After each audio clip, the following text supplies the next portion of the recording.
Hello friends, welcome to ரின் சமையல். இன்னைக்கு நம்ம ரின் சமையல் சேனலில் இனிப்பு சீடை மொறுன்னு உடையாமல் வர இப்படி செஞ்சு பாருங்க. ஈவினிங் டயத்தில் இந்த சீடையை சட்டுன்னு செஞ்சிடலாம். ஸ்நாக்குக்கு ரொம்பவே டேஸ்ட்டாக இருக்கும். ஈஸியான ஸ்வீட் ஸ்நாக் ரெசிபி. கடைகளில் வாங்கி சாப்பிட்றது போல் மொறுன்னு வீட்டிலையே இந்த ஸ்நாக்கை செய்யலாம். இந்த இனிப்பு சீடை செய்கிறதுக்கு 1 கப் அளவு பச்சரிசி மாவு இருந்தால் போதுங்க. ரின் சமையல் சேனலை சப்ஸ்கிரைப் பண்ணிக்கோங்க. பக்கத்தில் இருக்க ஆளுன்ற பெல்லைக்கானை கிளிக் பண்ணி வச்சுக்கிட்டிங்கன்னா நான் போடுற வீடியோ உடனே உங்களுக்கு நோட்டிஃபிகேஷனில் வந்துடும். சீடை செய்கிறதுக்காக 2 ஸ்பூன் அளவு உளுந்து எடுத்திருக்கேன். வெள்ளை உளுந்து தான் நான் எடுத்திருக்கேன். கடாயில் சேர்த்துட்டு அடுப்பு மீடியம் ஃப்ளேம்லேயே வச்சுட்டு வறுத்து விட்டுக்கோங்க. உளுந்து வறுபட்டதுக்கு அப்புறமா மிக்ஸி ஜாரில் சேர்த்துட்டு நைஸாக அரைச்சி எடுத்துக்கணும். அடுத்ததாக 1 கப் அளவு அரிசி மாவு எடுத்திருக்கேன். நான் வீட்டில் அரைச்ச அரிசி மாவு தான் எடுத்திருக்கேன். ஜல்லடையில் சேர்த்துட்டு குருணைகள் இல்லாமல் சலிச்சு எடுத்துக்கோங்க. இதுக்கு பதிலாக கடைகளில் கிடைக்கிற கொழுக்கட்டை மாவில் கூட இந்த சீடையை செய்யலாம்.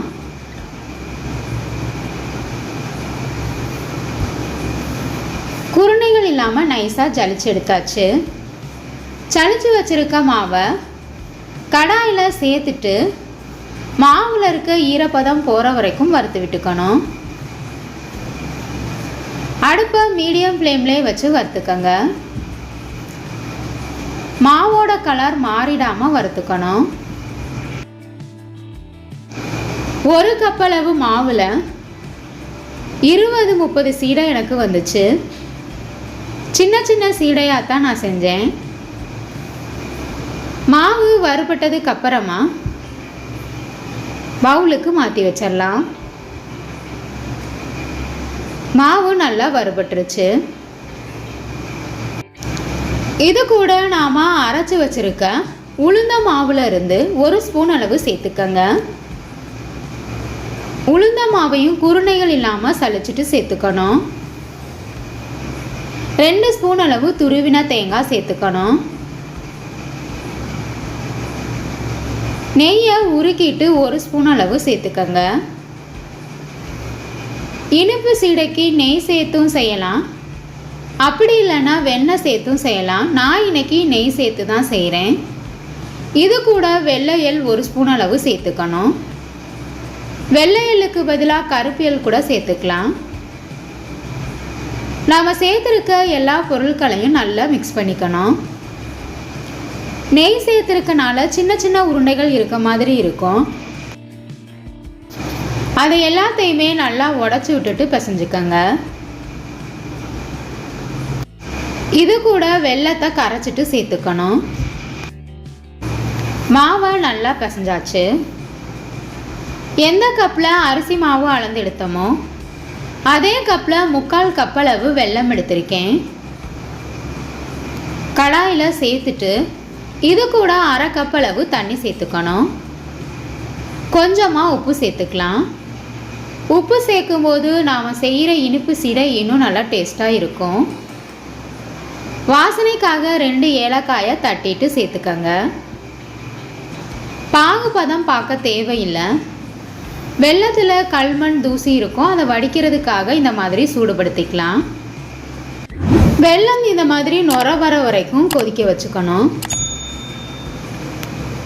வடிகட்டியில் வடித்து எடுத்துக்கலாம். மாவில் கொஞ்சம் கொஞ்சமாக சேர்த்து நல்லா பிசைஞ்சுக்கணும். வெள்ளை தண்ணியை சூடாகவே சேர்த்துக்கங்க.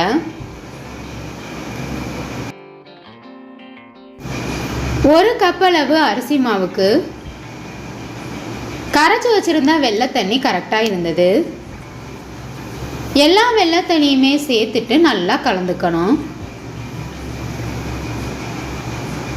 3/4 கப் அளவு வெல்லம் இனிப்பு மீடியமாக இருக்கும். உங்களுக்கு நல்லா தித்திப்பாக வேணும் அப்படின்னா 1 கப் அளவு மாவுக்கு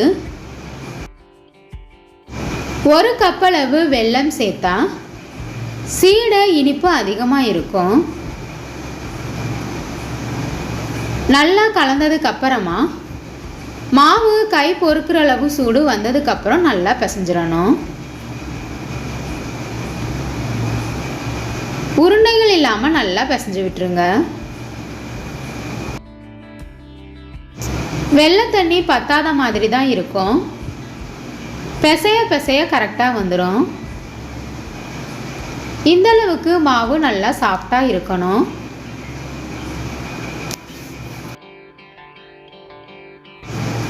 வெள்ளை சீடைக்கு மாவு ரெடி ஆயிருச்சு. இந்த மாதிரி மாவு லூஸாக இருக்கணும். எந்தளவு உங்களுக்கு சீடை பெருசாக அல்லது சின்னதாக வேணுமோ அதுக்கு தகுந்த மாதிரி மாவை எடுத்துட்டு விரலில் லைட்டாக உருட்டினதுக்கு அப்புறமா உள்ளங்கையில் வச்சுட்டு அழுத்தாமல் சீடையை உருட்டி எடுத்துக்கணும். இதே போல் எல்லா மாவையும் உருட்டி எடுத்துக்கலாம். சீடைகள் எல்லாத்தையும் உருட்டி வச்சுக்கிட்டோம்னா பொரிக்கிறதுக்கு ஈஸியாக இருக்கும். ஒரு கடாயில் பொரிக்கிறதுக்கு தேவையான அளவு எண்ணெய் சேர்த்துக்கங்க.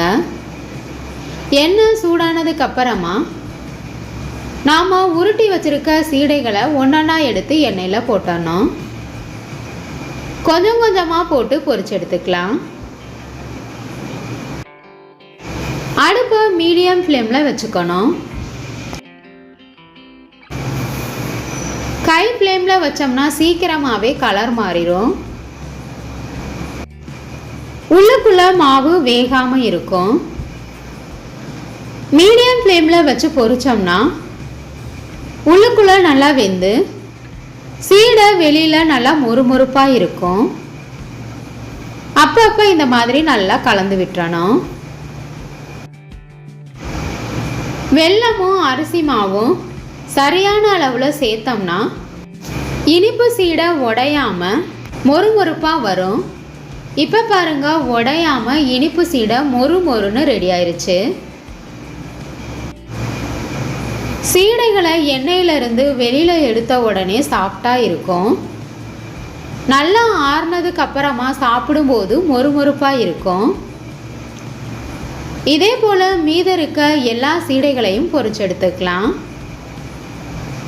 பேக்கரி ஸ்டைலில் மொறுமொறுப்பான சீடை வீட்டிலையே ஈஸியாக செய்யலாம். இந்த ஈஸியான ஸ்வீட் ஸ்நாக் ரெசிபியான இனிப்பு சீடை உங்களுக்கு பிடிச்சிருந்ததுன்னா ரின் சமையல் சேனலை சப்ஸ்கிரைப் பண்ணிக்கோங்க ஃப்ரெண்ட்ஸ். வெள்ளை சீடை உங்களுக்கு பிடிச்சிருந்ததுன்னா மறக்காமல் ஒரு லைக் கொடுங்க ஃப்ரெண்ட்ஸ். கமெண்ட் பண்ணுங்கள், ஷேர் பண்ணுங்கள். பக்கத்தில் இருக்க ஆளுன்ற பெல்லைக்கான கிளிக் பண்ணி வச்சுக்கிட்டிங்கன்னா நான் போடுற வீடியோ உடனே உங்களுக்கு நோட்டிஃபிகேஷனில் வந்துடும். Thank you friends.